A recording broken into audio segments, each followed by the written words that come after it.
Okay, the time being 1:30, as Service Authority Board Secretary, I'm going to call this organizational meeting of the Service Authority Board to order. Before we get into the actual agenda, Board Member Woods is out. He's absent due to an illness, but he has asked to call in remotely on the phone. Per the Rules of Procedure, Section 1-5, we do have a quorum. He's informed, Mr. Woods has informed or I've informed the chair that that he's out due to an illness. And we will put that information into the minutes. And what I need is a vote of the board, a motion and a vote to approve or disapprove the board members' remote participation. Motion to approve. Okay. Oh, I'm sorry. All right, we have a motion to approve. Can I have a vote, please? Aye. Aye. 4-0. So, Regina, we're good to go.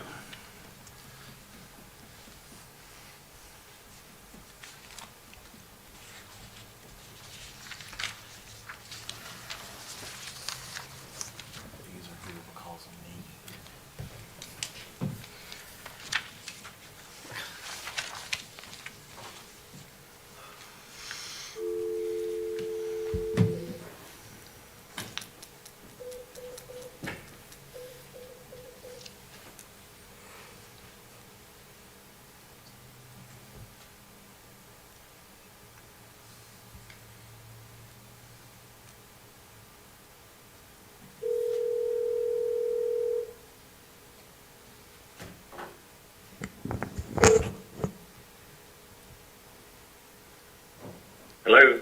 Mr. Woods? Regina? Yes. Oh, Hey, Regina. oh, got you on speakerphone, the meeting started. All right, thank you. Yes, sir. Okay. Item 2A in the agenda is election of the Service Authority Board Chair and Vice Chair for 2022. I will open the floor for nominations from the board. I will nominate Mr. Tom Martin for chair. Is there a second? I'll second. Okay, we have a nomination of Mr. Martin by Mr. Pugh, seconded by Mr. Wade. Can all those in favor please say aye? Aye. Aye. So that is an approval of 5-0 vote, and Mr. Martin, I will turn the meeting over to you. Thank you, everyone. I will try to do my best. All right, so the next thing we need to do is to elect a board vice chair for 2022. Are there any nominations from the floor?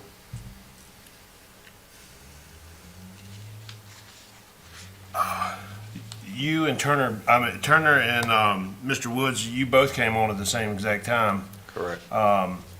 Either one of you, either way, it's usually on a rotating basis. I'll go ahead and make a motion that we appoint Mr. Turner Paro as the vice chair. Okay. Second. All right. Are there any other nominations for vice chair?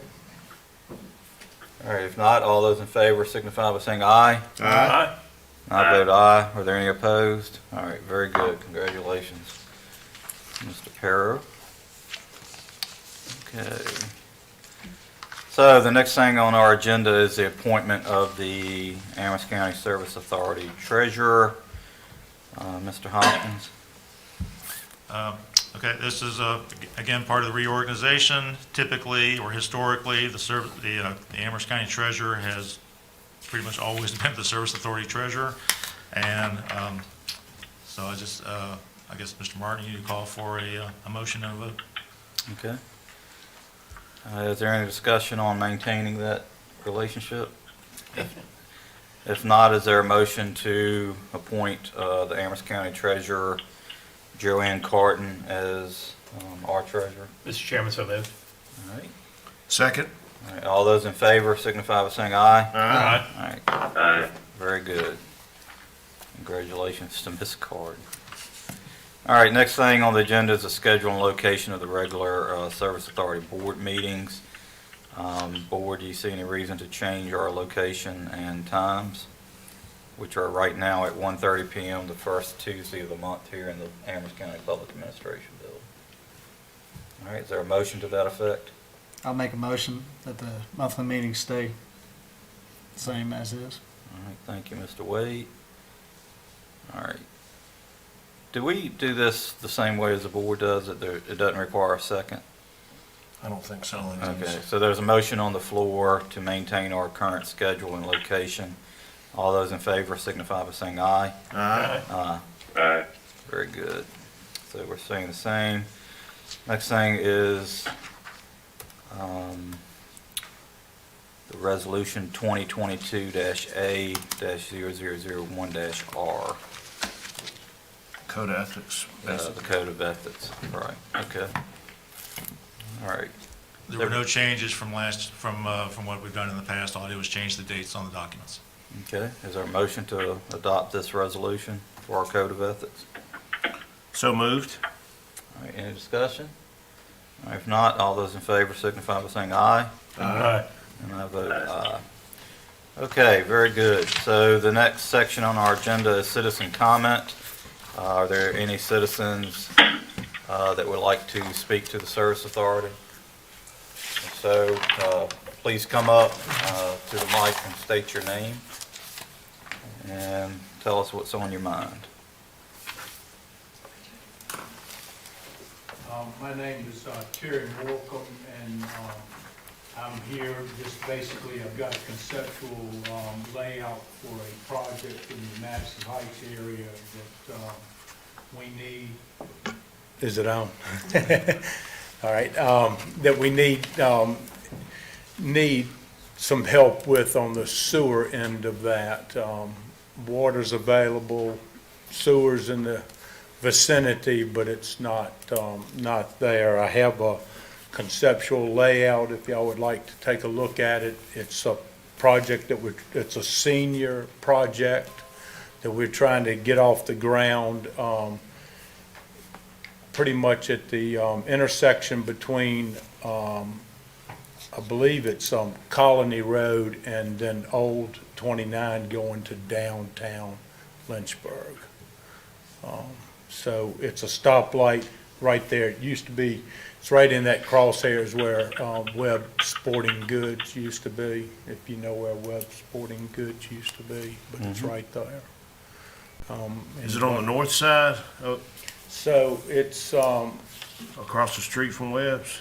It's across the street and the north side of that intersection, yes. It used to, in fact, I know that the Board of Supervisors is aware that at one point they were trying to get a landscaping company on part of the property that this is planned for.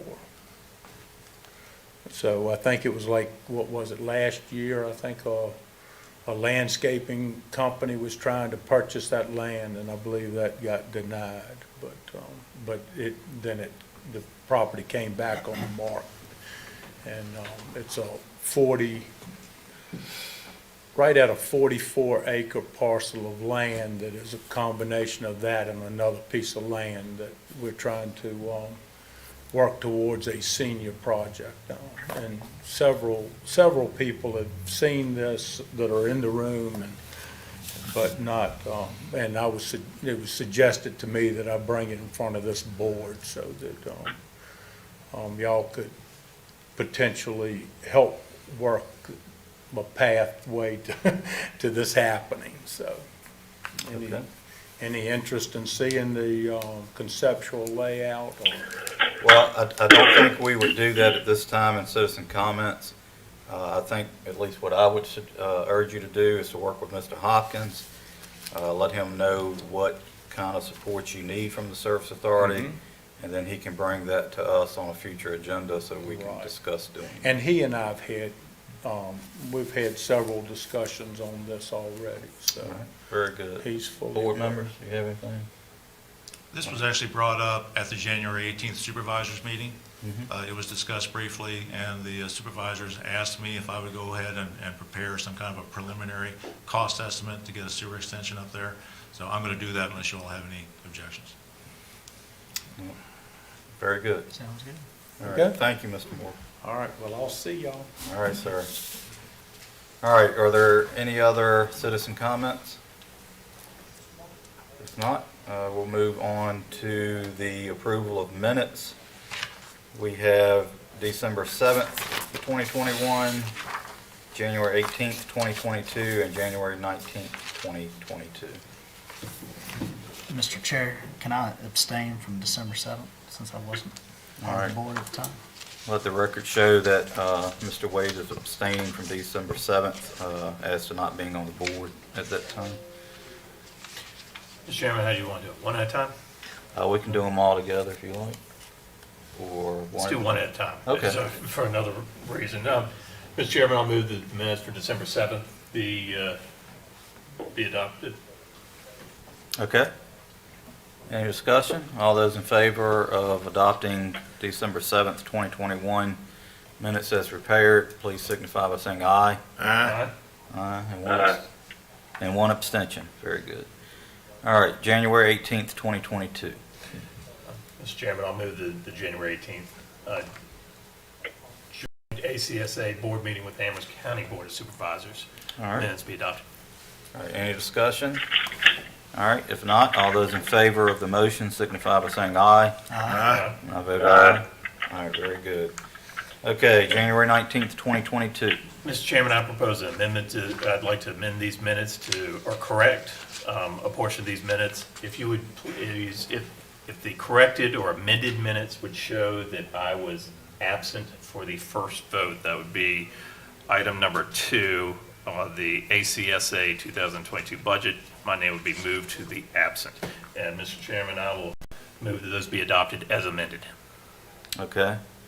Any discussion on that? All right, so the motion is to adopt the January 19th, 2022 special called board meeting minutes as amended. All those in favor signify by saying aye. Aye. All right, very good. Aye.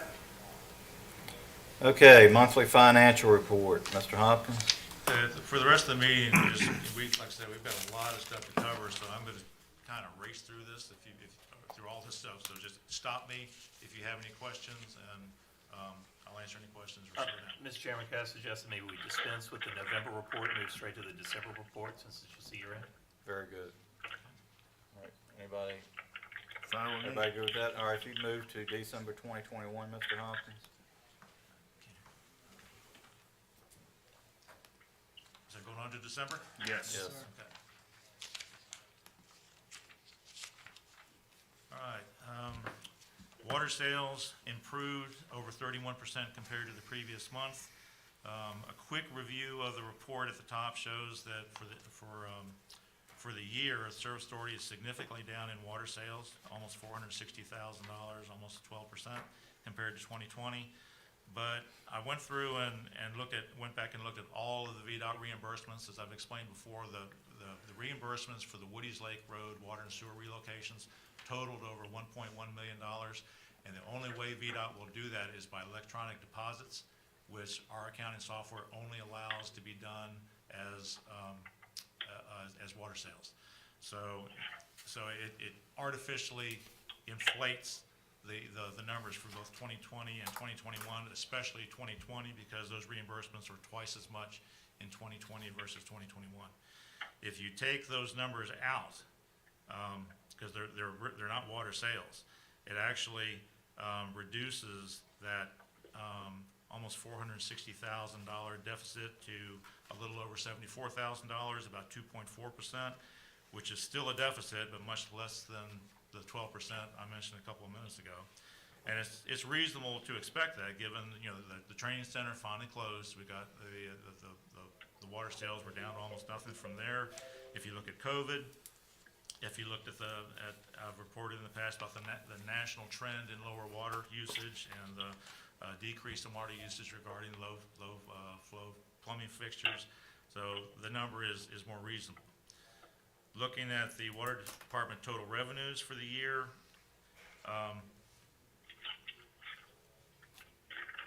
it looks like we're down almost $103,000, about 2.5% compared to 2021. But if you make those same adjustments for those reimbursements, it actually puts us up over almost $282,000 ahead, and almost 8.2% ahead of 2020. We had 44 new water service connections in 2020, which exceeded 2021, which exceeded 2020 and the 5-year annual average, and got pretty close to the pre-recession annual average. And our water service tap fees were up over 10% compared to 2020. December wastewater sales were down from November, but we finished the year 5.4% ahead of 2020, and that's the first time that we finished ahead in wastewater sales since 2017. Total revenues were down almost $200,000, almost a little over 17% compared to 2020. But as I reported in the past, 2020 included that $282,000 contractor reimbursement for a construction project overpayment. And if you take that number out, because it's not really revenue, our total wastewater revenues for 2021 were actually over $86,000 ahead, almost 7.6% ahead of 2020. We had no new service connections in December, but we have 16 total for 2021, which matched 2020 and exceeded both the 5-year annual average and the pre-recession annual average. And new service tap fees for wastewater were $44,385,000, almost 64% ahead of 2020. Total ACSA revenues through December compared to 2020 are a little over 5% down. Now, the reimbursements were revenue, so you can't deduct that, but that reimbursement for the wastewater is not revenue. If you take that out, we actually end up minimally ahead compared to 2020, about 0.19%. If you look at the two charts in your report, at the end of the report, the total accounts receivable monthly chart showed that the month of December was a little over $40,000 and a little over 10% ahead of what was projected for the month at the start of the budget year. Now that figure includes the $46,291 we got from the state to help us with customer account arrearages. And we put that into department water sales that seemed appropriate. The total accounts receivable cumulative chart shows that we finished the year $90,000, or about 1.8% ahead of the adopted budget and ahead of the projections made at the start of the year. Now that 1.8% is kind of disappointing given the 5.56% and 6.56% increases in water and wastewater rates coming into 2021. But if you go back and look at the total customer arrearages that we had for 2021, which the state money did not account for, it's not that bad. It's not as bad. And that's all I've got for the December report, unless you all have questions. Mr. Chairman, I've got several questions and a couple comments as we move through here. Okay. Mr. Hopkins, thank you for addressing my questions to you from last month regarding why the year-over-year looked differently. I'm sure you didn't mean anything by this, but I object to the term a cursory review because it insinuates that that there's some sort of inadequacy or the review. You say, or a quick review is how you phrased it verbally just now. I was reviewing the information that was available to us and to the general public. And the general public should not have to dig through a significant number of back reports to determine that you have to pull out a VDOT payment. So it goes back to what I'd said earlier. We need to make sure that we keep the operational payments separate from miscellaneous payments or anything that is not associated with operational. To me, that's other income or other expenses. So we need to be consistent there. As you explained it, I think it's correct. We're still looking at that difference of 2.39% year over year. I don't think we should expect revenues to drop as a year over year basis. Is what you said. Yes, we know that water use is decreasing, but that's an ongoing trend that we don't see reversing anytime soon. We've known forever that CVTC is closing down. They're still going to use a little bit of water, but we need to make sure that our revenues are flat or growing year over year. Even if flat's fine, because if we are at a loss on our sales, that means we're relying on non-operational funds to keep up with operational dollars. And I think we need to get away from that. I'm going through my notes here.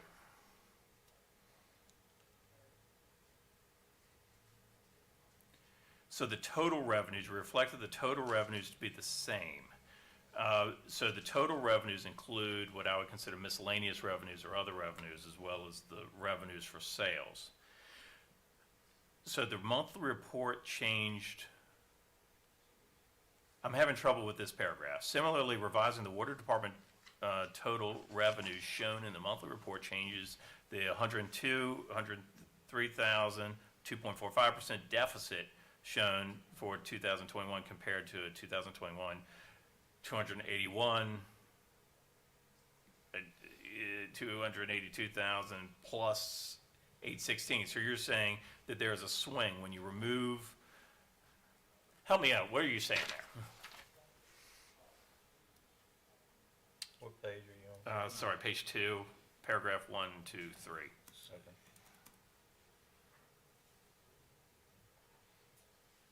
Okay, I guess what I'm saying is, if you take out those VDOT reimbursements, which are not really, they're not really revenue, I mean, they're revenue, but they're not really revenue. It's got nothing to do with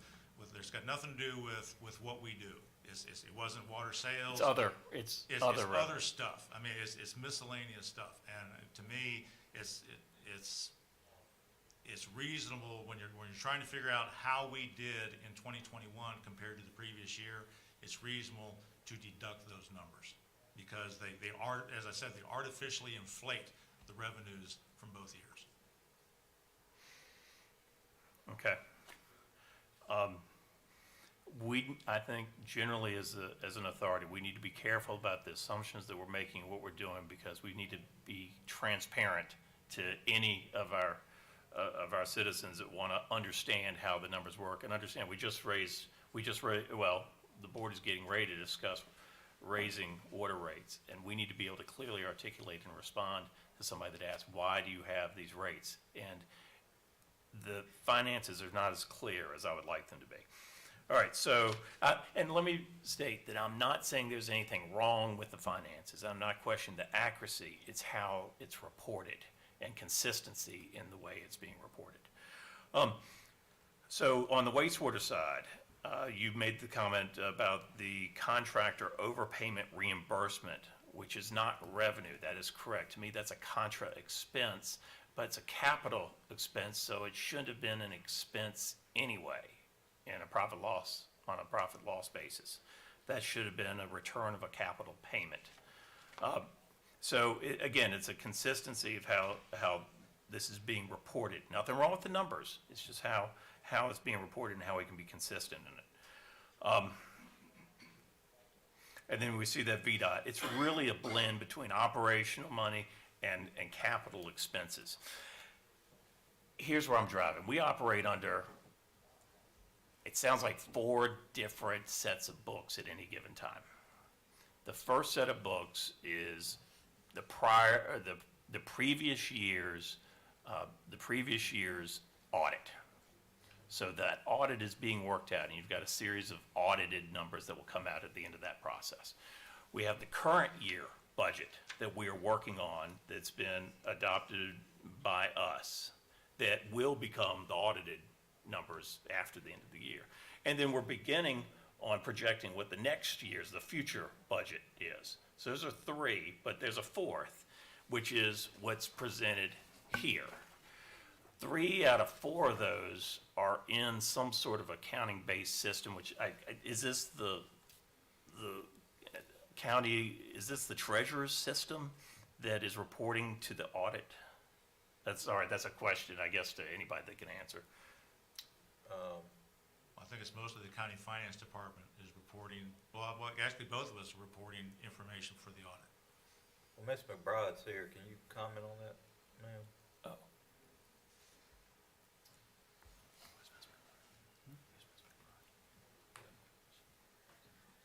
She's the director Director of Finance. Director of Finance. Yeah, thanks. So the information that you receive in your packets from Mr. Hopkins are created by Mr. Hopkins. I do not provide him a statement early enough for him to get, like, we're still working on December because we're missing some stuff. And we're trying to close the audit, close up the stuff so we can finish preparing for the audit. So he doesn't have the same information, and his system for billing does not talk to our system. I've been working this year to make that work a little better. We're recording the sales in a different way, so it shows up better. So we're in line with what they report on their sales system and what goes into our system, because there was this really weird account on there that I didn't understand. So we're cleaning it up a little bit at a time. We're currently in an RFP process for new software. I've heard. So the Service Authority was not part of that initially, but I'm kind of keeping my eye that maybe we can at some time work on that in order to merge the two so that they talk better, and we can have more on-time information for you all. I understand you're getting multiple different sets of information. I don't understand their billing system. I mean, I know what program they use, but I have not been down there to learn it. Okay. It's just that we lag so far behind. I know that's why he creates what he creates from what we give him as best he can. Sometimes those things change on our side by the end of the month. Thank you. Understand completely. So my point in bringing this up is I think this needs to be a real working goal for this year, to get on the same page somehow so that the numbers are consistent. And what you just said about not being able to close in time makes sense, because we meet it right at the beginning of the month. There's not enough time to Right, close. so it's just not possible. So maybe that needs to be taken into account in the future as well, maybe to shift the board meeting so that the books can be closed and be lined up. I just think it's critically important that everybody's playing off the same sheet of music from a financial or accounting standpoint, so we can provide the best information possible to us, because we're only as good as the information we get, as well as to our citizens, and probably even more importantly to our citizens. I didn't even know you were going to be here. I'm sorry for. I try putting to you on come the spot every like time that. just in case. Nice to meet you. So, I will say this, we have been, when I was hired 5 years ago, I've been implementing a lot of reconciliations in the processes, and 2 big ones have been started for the Service Authority this year. So hopefully, as we build on those, we'll be more in line and there won't be as many fixes needed. Okay, thank you. All right, final thing is, well, next to final thing, trying to there's on page 3, you talk about total accounts receivable. The cumulative chart shows that the revenues are ahead, which is disappointing given the increase in water. So I wanted to ask, what do you mean by accounts receivable? Because I'm thinking you mean cash received. Well, this is what's reported to me. This is what our system reports. This is what the water office manager and staff put together in their report that they give me to bring up here. Is it Whether it's billed cash or received? I'm sorry? Is it billed or received? It's received. I'm pretty sure it's received. So that's cash. Yes. All right, so then we need to change the nomenclature, because that's really a cash flow projection than it is an invoicing projection. Unless you can add invoicing into it, so then you get the billed amount, maybe the difference between the billed amount and the cash flow could be a different color in the bar. But this came to my attention because we're going to do forgiveness earlier on, because I was trying to figure out if we're doing an accrual-based accounting or cash-based accounting. But if we're off-writing debt or bad debt, we've got to be doing accrual-based. Uh-oh. I'm going to add something, sorry. So that's what we are doing on our side, is making sure it's on the accrual basis. So that may always show a difference, because I'm recording the sales and then what the receivables are, and not worried about the cash, because they are accrual basis and have to be reported that way. We do not report on a cash basis in the audit. And what we're reporting is the checks and the cash and the payments that we receive. On the audits, the authority is on a cash basis in the audit. Nope, No. they are on accrual. All right, good. So we just need, again, this is about being consistent. So I know I'm belaboring this point. That's why I wanted to skip the November financials, because I knew it was going to take a little bit of time here. I just think it's really important that we concentrate on this as a goal of the authority to improve our reporting, to make it consistent with what is publicly available in the audits and so forth, as well as we've got to get our handle around the expenses. I think we've got the framework on the revenue side and the comparisons on the revenue side. Now we need to start working on that on the expense side, so we understand where our expenses is year over year. Because if we're in a 2% structural deficit in our operating margins, where are we in our operating expenses, operating revenues versus operating expenses? How fast are our operating expenses increasing compared to the decrease in our operating revenues? We've got to reconcile that over time. So, Mr. Chairman, that's my comments. Thank you. I'll look forward to your help with that.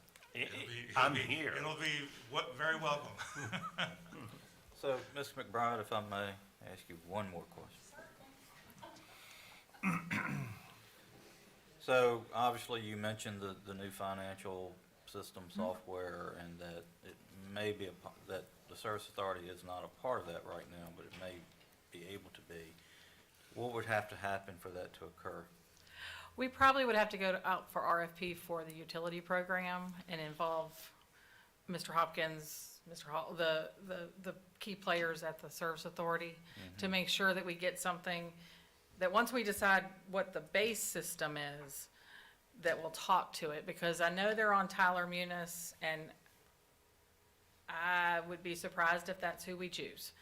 Just from what we're in the process of doing references and demos right now, but I'm not seeing that as something that the group is excited about.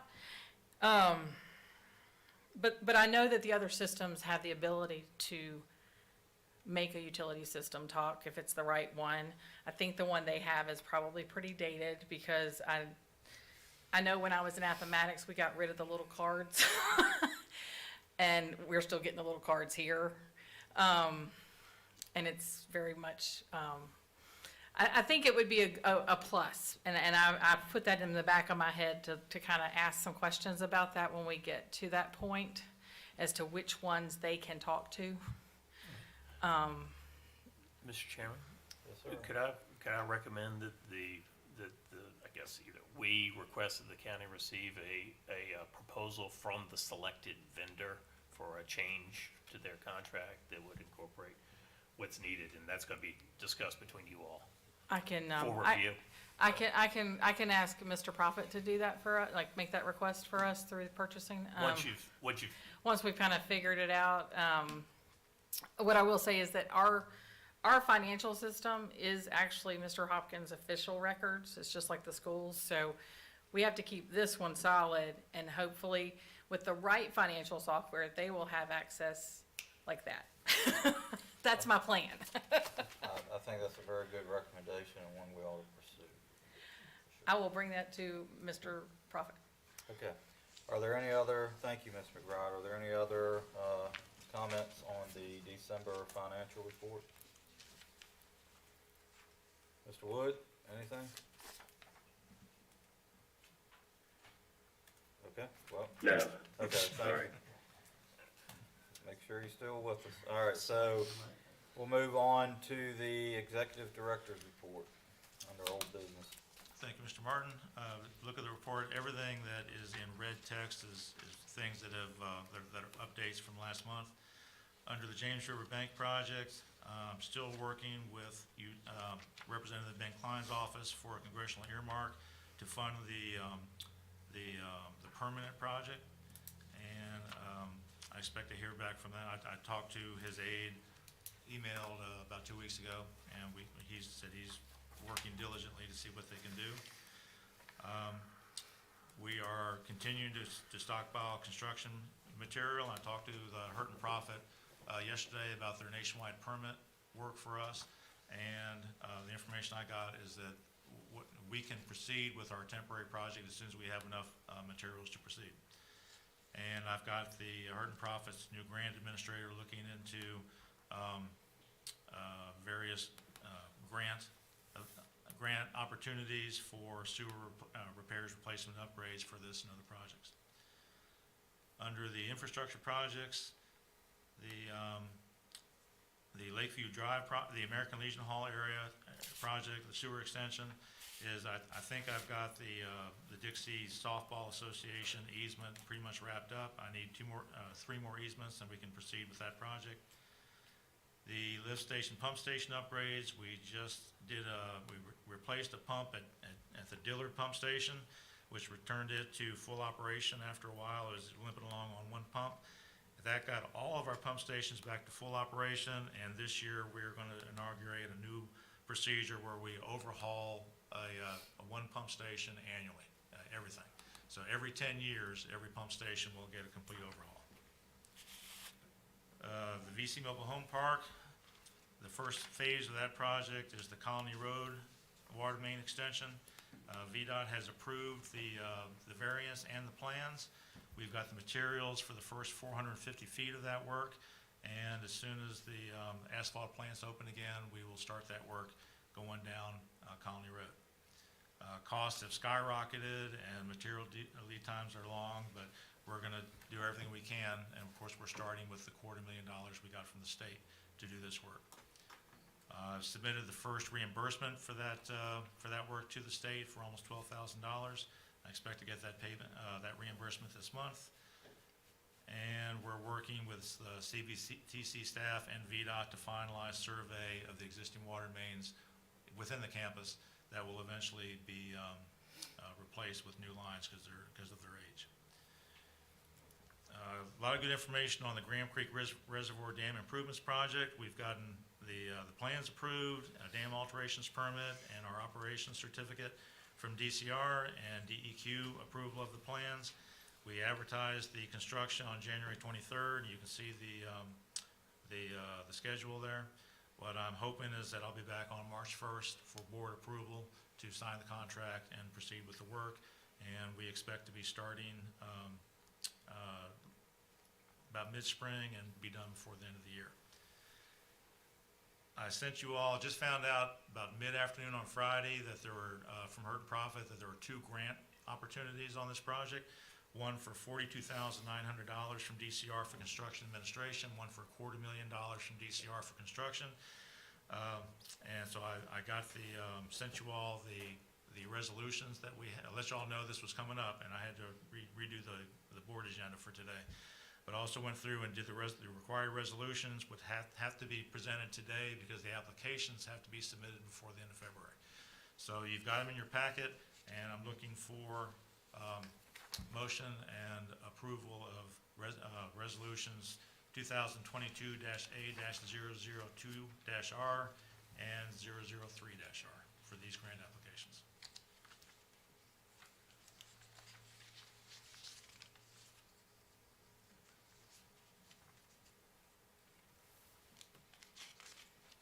Okay, where did you end up putting that on our agenda, Mr. Hopkins? It should have been at the end of the executive director's report. Should have been attachments to that report. It's in mine. And I sent them to you last Friday. Yeah, it's not on this. Yeah, it's not on the actual agenda.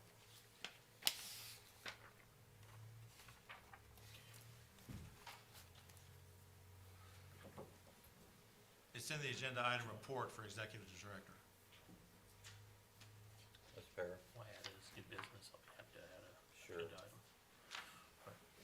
Mr. Chairman, I move to add under new business the agenda item to review resolutions, the numbered resolutions that just presented by Mr. Hopkins. Okay, I see them as attachments to the executive director's report now. Okay. So the first one, 0002-R. Any discussion on that? That's the $42,900 one? Yes, sir. Okay. Is there a motion to approve that? Do we need to wait till new business or do it now? Yeah. Do they Didn't need know to be if- done new I thought you business? said we needed to put it under new business. How would you like, that, which was my motion, which I will Okay. withdraw. Okay, Be happy to we'll, withdraw. we'll do it under new business, I'm sorry. Okay. Okay. Anything else on your director's report? Yes, sir, quite a bit. And I didn't say, the Hurt and Profit said that both the applications score very high on DCR's scoring tabulation, whatever, for, that they use for approving grants. The Westvale Core Sanitary Sewer Extension, the design is finished. I'm expecting to meet with the owners of the property next door from whom we need an easement for the sewer extension. And hopefully they don't seem to be against it so far. I had Hurt and Profit, I went through and had Hurt and Profit go through and do their own cost estimate as an update to the one I presented a while back, and the cost is about the same, even with the skyrocketing cost from the last year, because the scope of work is much reduced over what I originally presented. It's about $100,000. The River Road Sanitary Sewer Extension, Hurt and Profit is working on the field survey and the geotechnical work for a rock search in the project area. I talked to a property owner down there who enthusiastically supported the project and said he would be willing to consider selling a piece or leasing a piece of his property for the pump station. And you just heard Mr. Morcom, the third bullet under that in the report. The developer that I mentioned there is Terry Morcom, and you just heard about his project, what he wants to do with his development down in that area. Ned Brown Road Water Main Extension, Frank Good Construction got hold of us in early 2021 about a water main extension to the end of Ned Brown Road for development of 8 new home lots.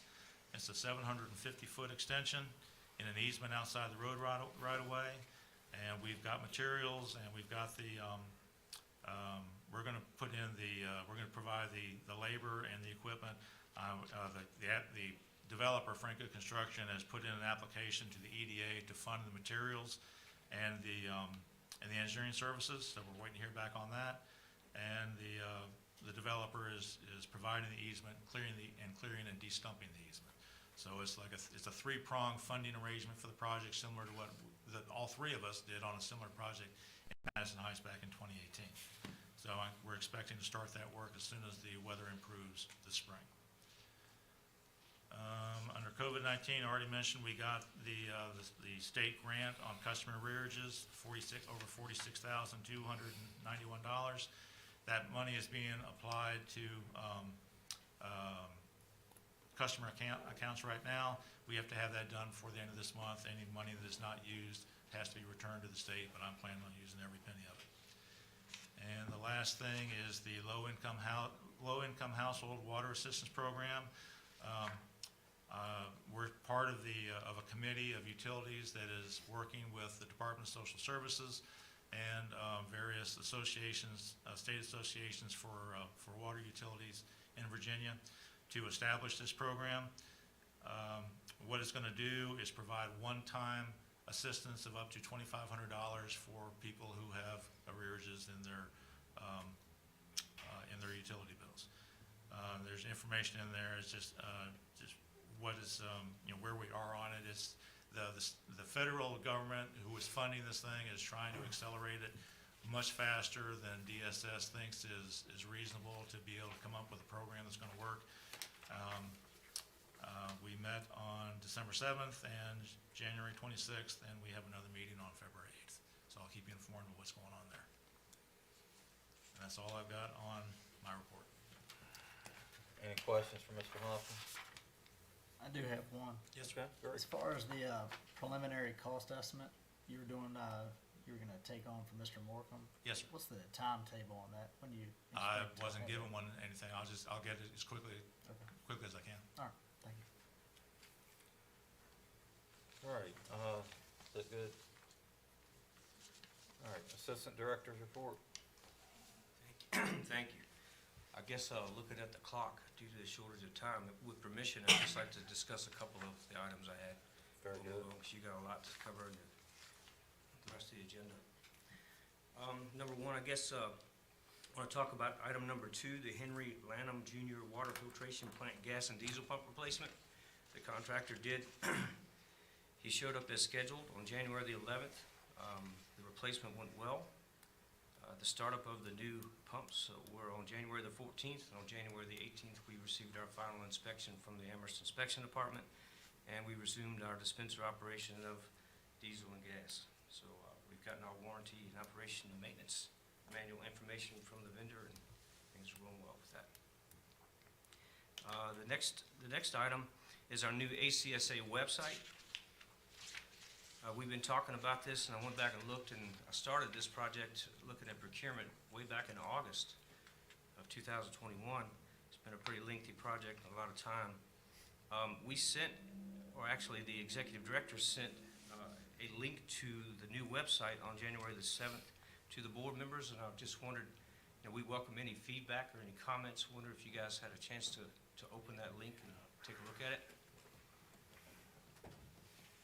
I have looked at it. I think it looks very nice. I think there's been some discussions about the explaining availability fees and those types of things, a little bit easier on there, but other than that, I think the website looks okay.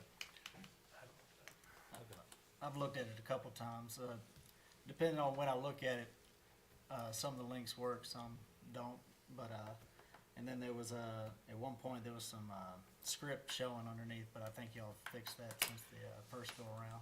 Yeah, I will say that the vendors unfortunately had some issues in their operations with illness from COVID, and so their developer's been out, and it's a work in progress. And so when I sent it to you guys, it was still under construction. We're probably 98% today. Okay.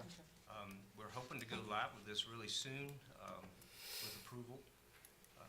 I think there was a discussion in the past about EDA reviewing the website. I haven't sent it to them officially yet. I've had some verbal discussions with Ms. Hanson about some things she wanted to see on there. But with your approval, we'll move forward with the next step. No objection. No objection from us. Okay. All right. Thank you. I don't have anything else to report. All right. Any other questions for Mr. Hall? All right. All right, next thing, under new business, we'll put those other 2 items at the end of new business. Okay, so the next thing is the 2022 rates and fees adjustments. Okay. Of course, you all are fully aware of what's going on here. The ordinance that was adopted by the approved by you all and adopted by the supervisors on January 18th called for maximum percentage increases of 5% for water and 6% for wastewater, with the board having the option of adopting something less than that. So I need to know what you all want to do, because I can't do the budget until the final budget, or the amended budget for 2022, until I know what the revenues are going to be. Of course, that's dependent on the rates. So I'm looking for a motion, a percentage for each water and wastewater in a motion and a vote.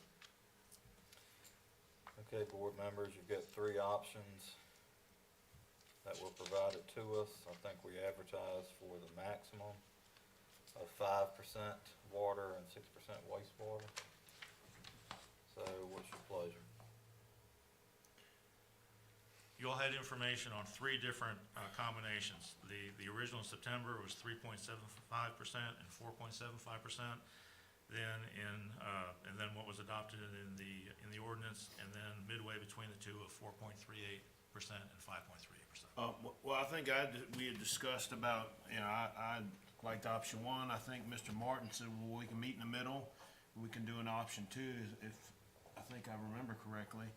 I still feel that way. I think it's meets us in the middle, and it's a compromise on all of our parts. So I would make a motion that we adopt option number 2, the 4.38 for water and the 5.38 for the wastewater. All right, is there any discussion on that? Ms. Para? Mr. Wood?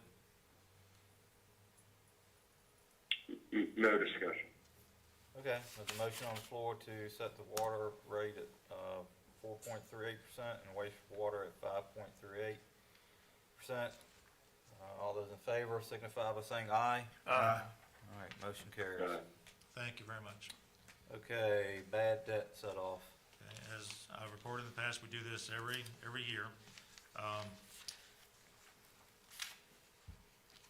Bad debts result from customers not paying their bills and then moving away or similar situations.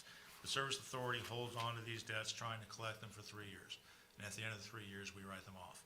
So if you look at the report, you can see what's happened for the last 3 years, and our bad debt write-off for this year is significantly less than the last 2 years, and that's for the month of 2018. It's a little over $25,000, which is still a lot of money. It's essentially what we pay for a new truck for the fleet.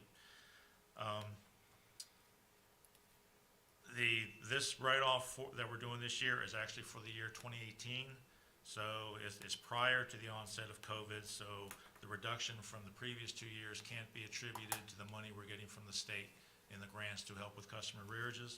I'm hoping that the changes in Service Authority policy that were implemented in late 2017 are responsible for this reduction, and that in the future we'll continue to see even less money being sent off to the bad debt program. Okay, but my understanding is even though we write it off, you send it to the state and they monitor income tax return. Yes, sir. We got actually a little over $1,700 back from the state in 2021. Okay. Board, is there any questions? I think this was just a report. There's no action required. That's on our correct. part.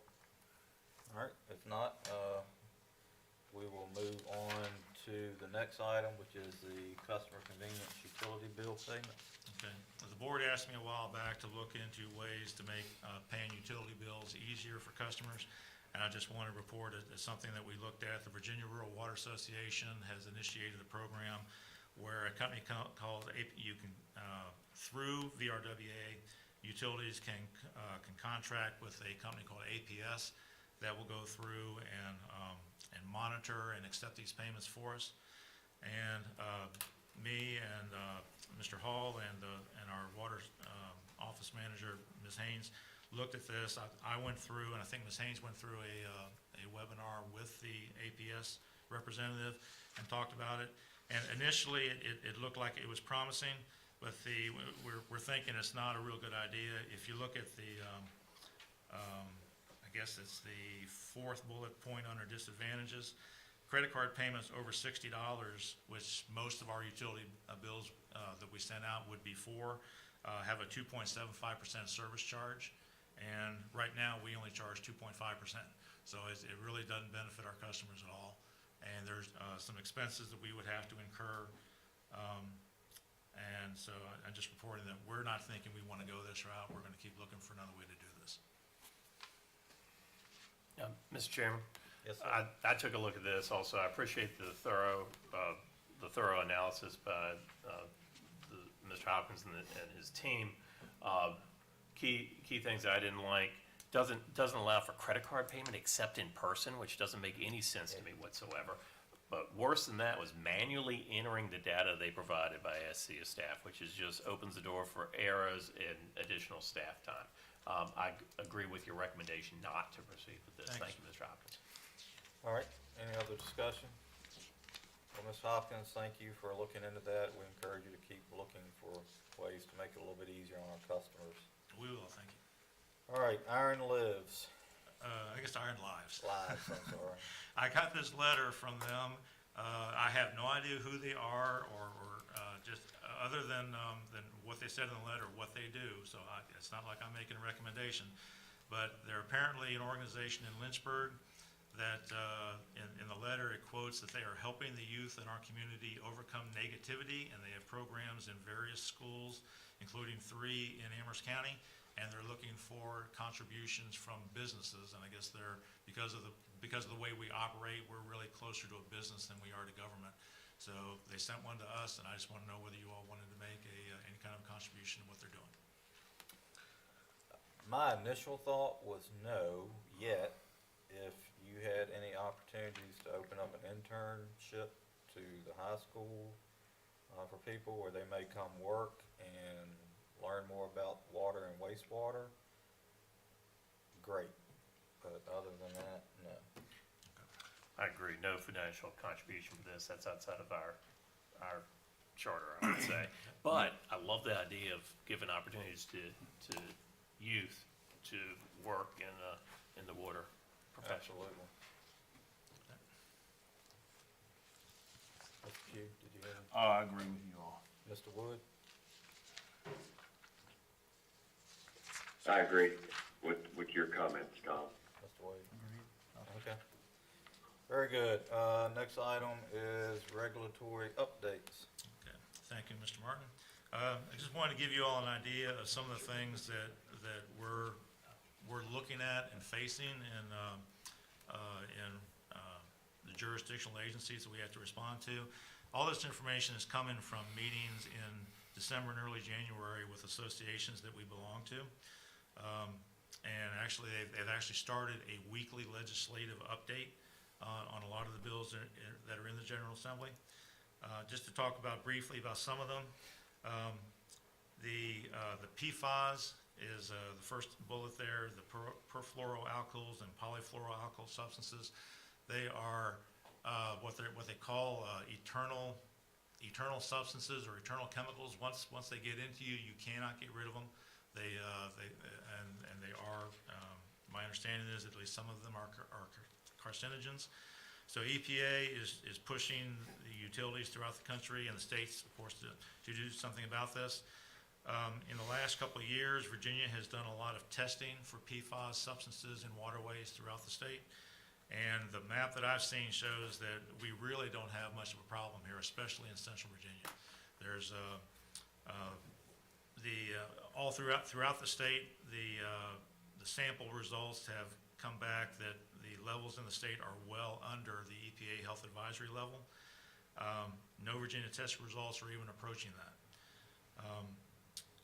But still, the implementation date for the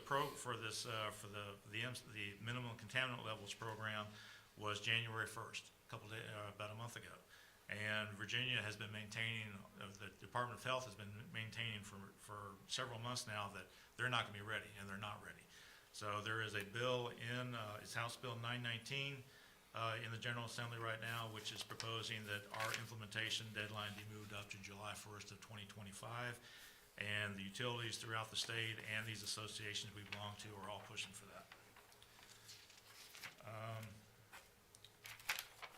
So this is a test in our drinking water? Yes, sir. It's the materials that, these materials come basically from, they're materials that are mostly in firefighting foam, and they're also in various programs and procedures at military bases, neither of which we have much around in this area, which is why we don't have much of an issue in Central Virginia. So can you even run the test for that now? Yes, sir. And actually, I'm talking to our laboratory to go out and test our source water to be proactive and have that information ready. Okay, thank you. Lead and copper rule revisions. The big thing here is the lead service lines. We have to come up with an inventory of all our lead service, or all of our service lines as to what the materials are. And this rule, the existing rule is frozen as of right now. It has not been implemented, but it included an implementation date of October of last year, with 3 years to put this, to come up with this inventory, which in our case is over 7,000 services. And for this, we have to go out and pothole people's yards, dig up people's yards on both sides of the meter to determine what the materials are. So the rule's frozen right now. There's a proposed new rule, which is going to supposedly amend the frozen rule, but it keeps the October 24 compliance deadline for having this inventory done. And personally, I don't see any way we can have that done we've already lost almost 10% of our time. So I don't see any way we don't have the money or the manpower or the resources to do this. So I've been talking with the city and Bedford and Nelson and Campbell, their utilities, and we all feel the same way. There's just no way we can do this. But at the same time, the big problem we have is that EPA has not passed the rule. Until EPA passes the rule, they can't issue the guidelines and criteria to the state health department so they can come up with their criteria and guidelines to issue to the utilities so that we know what we're expected to do. I'm expecting that by the time they get all that done, we're going to have lost 25 to 30% of our time in this rule if they don't change it. Now, there are these associations and the utilities are proposing or pushing for pushing that date back, and we just don't know if EPA is going to allow it. Some things that have come up that I've been questioning. We've been under the VDH has a program. It's called Ultimate Reduced Monitoring for Lead. We've been in this program for years and years and years, and I keep asking the question at the webinars and the meetings I go to, is based on this. I mean, does this not help the service authority? We obviously do not have a lead program, or VDH would not have us on this program for many, many years. And I'm still pushing that we can get some help on that. Number two, there was a ban on a federal ban on lead service line installation in 1986. And I've been asking at meeting after meeting, based on that, can we not eliminate all home and building construction after 1986 from having to go through and do this inventory, get them off the inventory? So far, EPA is saying no, which makes no sense, but I keep pushing for it, and I'm hoping they're going to change their mind. Now, one thing something that's been proposed is not having to go through and expose and view all of the lines, but to do random sampling. And the chart that I've seen, if it were to get implemented, would reduce the 7,000 that we have to do to 364, which if they do that, I don't think we have much of a problem. We can do that. But again, I'm talking with the city, Bedford, Campbell, and Nelson counties, and we're all agreed that we have to just sit and wait until we get the guidelines and the criteria from the health department before we know what, before we even want to try to start to implement a plan. But we are going to all work together on something that we can work together on. Mr. Chairman, this is not just our problem, obviously. This is the nationwide problem. And I imagine there are going to be lawsuits and everything else because you can't go dig up somebody's personal property. So we got a ways, but thank you for bringing it to our attention. I know it is on everybody's radar screen because it's an insurmountable issue. And this might be a question for Mr. Popovich, but does our responsibility, do we have a responsibility on the other side of the meter? Right? According to the EPA. Exactly. So why is it our responsibility on the other side of the meter? If we get good, clean water to that, I'm not sure why the service authorities and localities are being penalized for what they do with it after that, so. Just to let you know how bad this is, when this first came out, EPA was saying that public utilities had to not only be responsible for the service line from the meter to the house, Pipes in the but house. plumbing inside the that. building. I remember that. Yep. So, Anything else on that, Mr. Hunt? just a couple things at the end that are not in the report, but have came out from a meeting I had earlier or late last week. There's a House Bill 1054 that is being proposed. It's in the General Assembly, and it has to do with an automatic moratorium on utility service disconnections if bills are not paid anytime a state emergency is called, anytime weather is less than 32 degrees Fahrenheit, anytime the weather is above 95 degrees Fahrenheit, and any declared weather emergencies. And again, there are a lot of utilities that attend these meetings, and everybody was saying, well, we got to fight this one. This is silly. And the other one is even worse. House Bill 119 prohibits public government. It has to do with eliminating competition with private companies. And the bill prohibits any public government agency from doing anything that a private company can do. And of course, there are companies all over the state and the country that, or, well, it's in our case, Virginia, that provide water. They're private companies that run water systems, and this bill would put us out of business. Now, the environmental lawyers at these associations are pretty confident that this is going to be DOA, that there's no way this is going to go anywhere, but I wanted to give you that as an example of the kind of things that we're dealing with jurisdictionally and regulatorily these days. Any questions for Mr. Hopkins? Very interesting. All right, miscellaneous matters? I'll just talk about two of them briefly. Number one, we had two of our operators get advanced licenses in December. One was Hunter Glass. He got his Class 2 license, water license, water treatment operator license.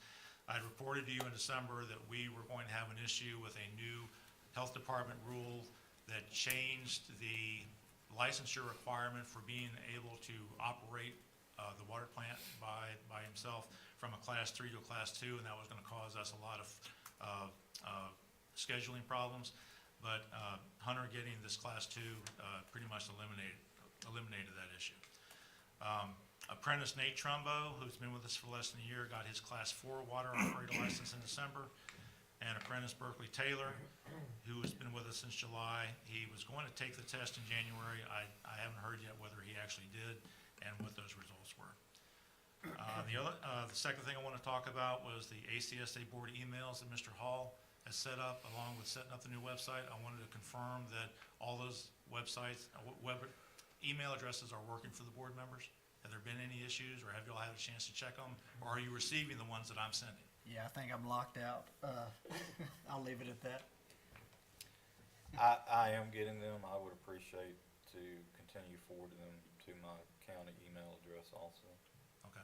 What I'd like to do, and I reported this before, I want to get away from, in the case of Mr. Perot, Mr. Woods, not using their private or business email addresses, because that's going to be a nightmare if there's a FOIA request and they've got to go back and you've got to start pulling stuff out of those emails to address a FOIA request. Done it before, Yeah. but I will get on the system. Yes, sir. Okay, thank you. The only other, last thing I want to mention, and this came up just yesterday, I think. I was talking to Acting Director Tim Wagner at CCUSA, who called me to thank me for getting the Service Authority Board to raise our rates for this year. Because he said they have not raised their rates or fees for several years, and he is planning what he called a substantial increase on July 1st. So that will also help us out. All right, very good. The last thing we got is just the two resolutions. I'm sorry. Very good. So, resolution 002-R is $42,900 for construction administration associated with the dam at the Dan French Reservoir. Is there a motion to proceed with that grant? Mr. Chairman, I move the resolution to support the solicitation for the grant, or the application for the grant. There's a motion on the floor. Any discussion? All those in favor signify by saying aye. Aye. Aye. Very good.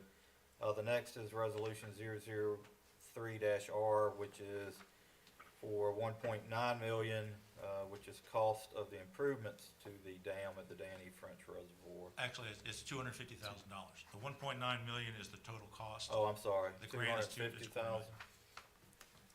I stand corrected, $250,000 for construction associated with the dam. Is there a motion to that effect? I'll make a motion to adopt resolution 2022-A-0003-R. All right, any discussion? Not, all those in favor signify by saying aye. Aye. Any opposed? All right, very good. Thank you very much. All right, we're back to citizen comments. Are there any comments from citizens out in the audience that would like to address the Service Authority? Okay. If not, are there any matters from the Service Authority Board? I'll go to Mr. Pugh. I've not checked the Service Authority email. As long as you keep forwarding to the county email, I'm good. I haven't checked the other one. So that's all I have. Mr. Wood? Nothing, but, I have been able to access that email. But Mr. Hopkins, if it's something super important, if you would just send me a note to check that email, because it's not something that I can keep up on my screen, and I just don't have a way of getting notifications, from the. I'll from do the that. Service Thank you, sir. Authority email. Mr. Farrell? No, item, sir. Mr. Wade? No, sir. And I have nothing. So is there a motion to adjourn? So moved. All right, all those in favor signify by saying aye. Aye. Very good. Meeting adjourned. Thank you very much, gentlemen.